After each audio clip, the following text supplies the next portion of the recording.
Okay, picking it up in part two then, slide 11. So for your home computer final project, you want to ensure that you're not the target of unauthorized access and use. That's the whole point to setting up your home system or your business system and understanding security measures around them. So you might want to consider policy first. So there's an AUP, or Acceptable Use Policy. This is a document stipulating the constraints and practices that a user must agree to for access to a corporate network or the internet. You may even have your kids agree to it prior to access to your home network. Not attempting to break the security of any computer network or user, right? It would be one example of something you have in your AUP. Not posting commercial messages or to unsent groups without prior permission.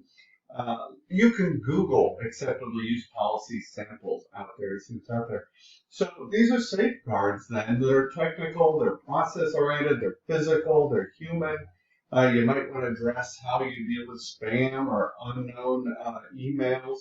You'll want to specify using a personal firewall on your children's computers, for example. So have a good AUP, right? It might mention disable file sharing or don't click suspicious links, that sort of thing. So the couple more concepts to develop. The principle of least privilege is one of them. This grants users only those permissions that they need to do their work.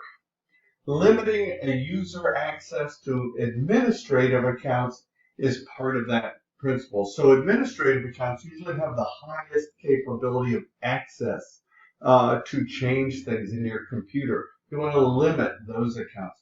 And so you might want to add a need to know security policy based on the principle of least privilege. The least privilege principle is most commonly associated with mandatory access control, which is outside of the scope of this course. But the principle is good to know. Now, access control lists, because least principle is the concept behind access control lists. These are used to configure rules around your network devices. These ACLs, or access control lists, determine which communication is allowed or denied. If I'm somebody very junior in a company, I'm going to be very restricted.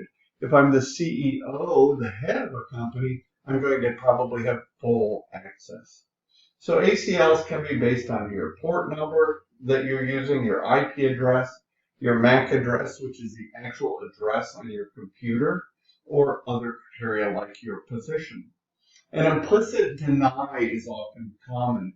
This is actually going to ensure certain users are not allowed to access a certain file or folder or application. So an implicit deny is going to override all other permissions, including explicit allow. That's kind of beyond the scope, but it's very interesting. Now, part of this access is to have a good username and password. So, password behaviors we want to consider. Passwords are constantly under attack. Users should be discouraged from storing their passwords where it's easily accessed, like on a notepad or the back of their keyboard. In addition, users should be encouraged to use passwords that are not common or that include special characters and numbers. Implementing a complex password policy over the network can enforce this policy. This complex network password policy is something you might put in your other policy documents after the AUP. So password length allows you to configure the minimum number of characters that must be used in a password. At a minimum, the policy should be configured to 7 or I'd say 8 characters at a minimum. Be careful not to configure this value too high, as it can make the password, of course, hard to remember. Another important principle is password lockout. Lockout allows you to configure the number of invalid logins. So I log in, and I had the wrong username or password. I log in again, the wrong username and password. After 3 times or so, you are locked out and must call the help desk for support. You want to set a password lockout policy that allows you to configure the number of days an account remains in the state. So even if they don't contact you, maybe it's only locked out for 3 days, right? In some cases, you may want to configure a lockout policy so that the administrator can be contacted to allow you access again, right? Password complexity is also very useful.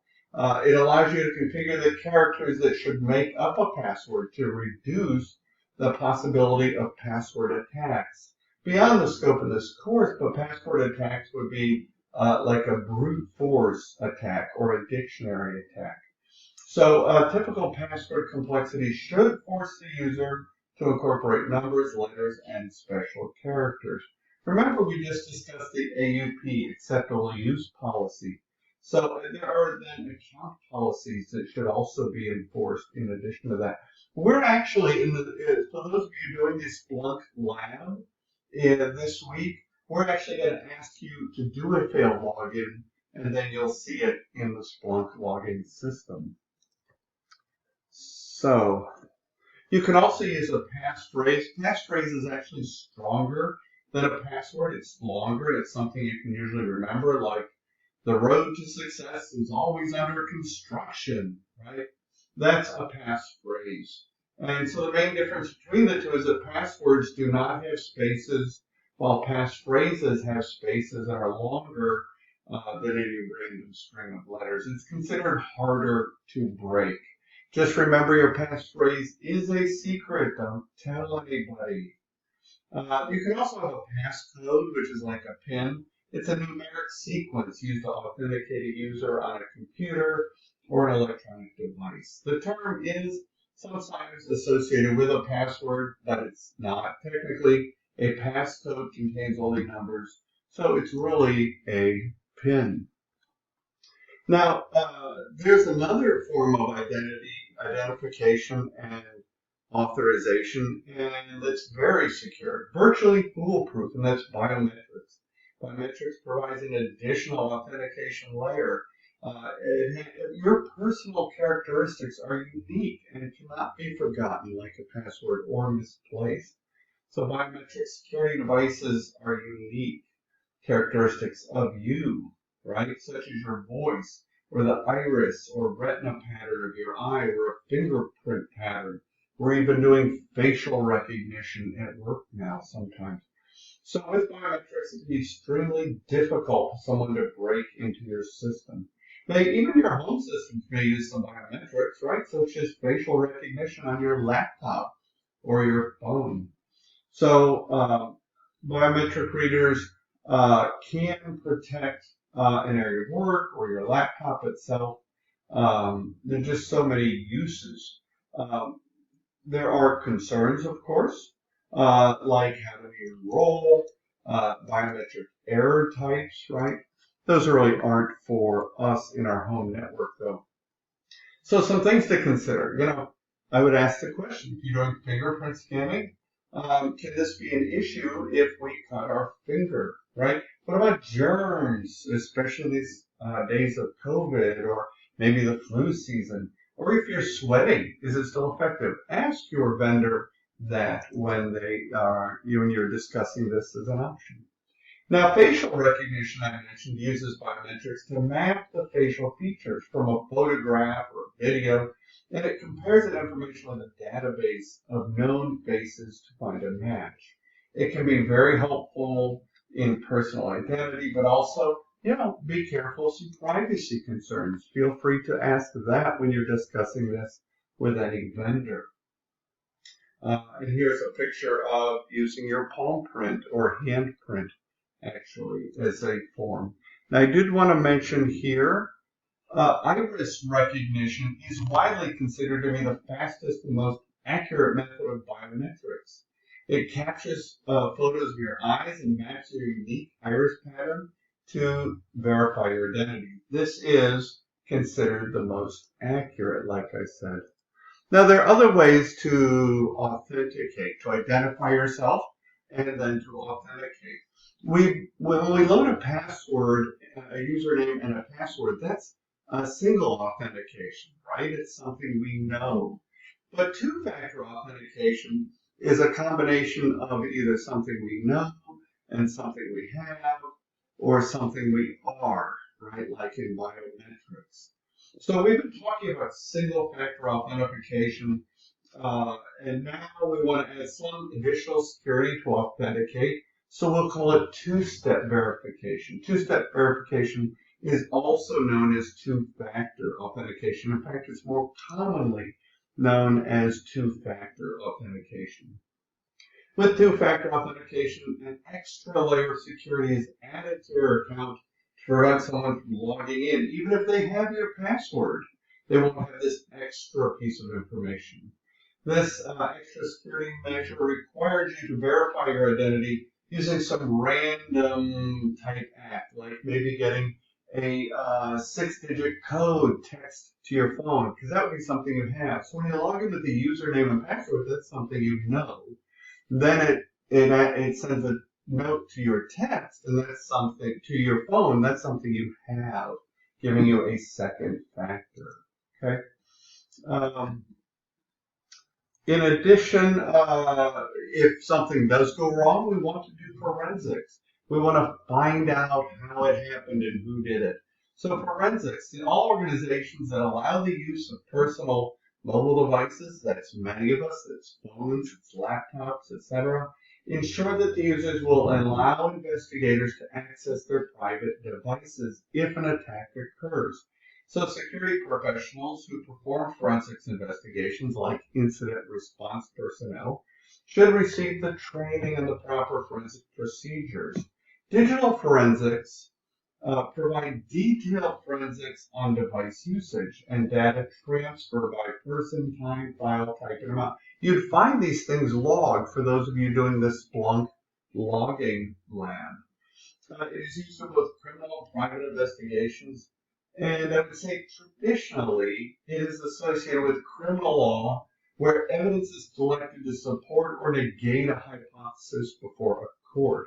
So collected evidence may be used as part of intelligence gathering or to locate and identify and halt other crimes. So you'd want to maintain a chain of custody would be very important. Now, software theft can occur. This is covered adequately in pages 515 to 516, including safeguards. Be sure to review those ahead of time. I did want to discuss licensing, right? A single licensing agreement, also known as, speaking of legality, we want to have a license if it's required. A single licensing agreement is also known as a EULA, End User License Agreement, or EULA. This is a legal contract entered into between the software developer or vendor and the user. Myself, for example, if I download a Microsoft Office product. Often where the software has been purchased, we can go into this contract or through some online retailer. Either way, the user has a choice of accepting or rejecting the agreement, right? There's also, besides a EULA, there's a network license that you can sometimes get with your company. This will allow a number of users on the same network to share access to product licenses. And so your company would probably have a network license manager. In your home system, you may have a security software program called PCmatic, which you can download. And you actually become, in your home network, the network license manager. You can allow up to 5 computers to participate in this security protocol. And then you can have a site license. A site license is a type of software that allows the user to install the software package in several computers simultaneously, such as a particular site or across a company. So more on that in the book. So I'm going to pause here. Here's what you can't do in software theft. Please note that on page 516, and we will come back to talk about encryption when we return.